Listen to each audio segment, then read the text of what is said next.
तर दिशा सालियान प्रकरणाचे पडसाद हे आज विधानसभा आणि विधान परिषदेत उमटतायत। दोन्ही सभागृहात दिशा सालियान प्रकरणी आरोप असलेल्यांना तात्काळ अटक व्हावी अशी मागणी करण्यात आली।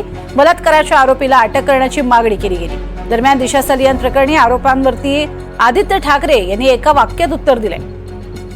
5 वर्षांपासून माझ्यावरती आरोप होत आहेत, या आरोपांना मी कोर्टात उत्तर देईन अशी भूमिका आदित्य ठाकरेंनी मांडली।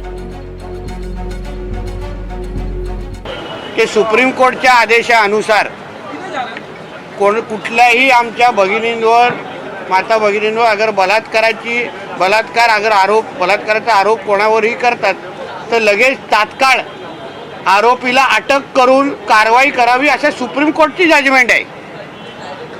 अगर राज्यामध्ये देशामध्ये एका सगळ्या जणांना तो अगर न्याय लागतो, मग ज्यांची नावं दिशा सालियानच्या वडिलांनी घेतलेली आहे की ह्यांनी माझ्या मुलीचा सामूहिक बलात्कार करून खून केला असा अगर आरोप ह्या लोकांवर झालेला आहे तर सुप्रीम कोर्टच्या त्या जजमेंटप्रमाणे अन्य लोकांना जो काही न्याय लागतो तोच या तिघांवर लावावा एवढीच मागणी सभागृहांनी केली। आणि त्यानुसार गृहराज्यमंत्री आमचे योगेश कदमजींनी सकारात्मक पद्धतीने की सरकार म्हणून आम्ही कोणालाही पाठीशी घालणार नाही, कोणाचेही राजकीय दबाव सहन करणार नाही अशी भूमिका सरकार म्हणून आम्ही तिथे समोर नोंदवलेली आहे।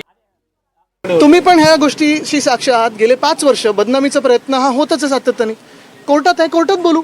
पण महत्त्वाची गोष्ट हीच आहे, मी तुम्हाला वारंवार सांगितलेलं आहे की आम्ही आणि खास करून आपण पाहिलं असेल माझं ट्विट असेल किंवा आम्ही सगळेच एकत्र आम्ही ह्या सरकारला ह्या एका अधिवेशनामध्ये एक्सपोज केलेलं आहे। फक्त आम्ही नाही तर संघाने पण एक्सपोज केलं आहे। काल तर संघातले देखील लोक बोललेत ना की औरंगजेब विषय हा चुकीचा आहे। मग आता भाजपचे मंत्री त्यांच्यावर कारवाई करायला मागणार का?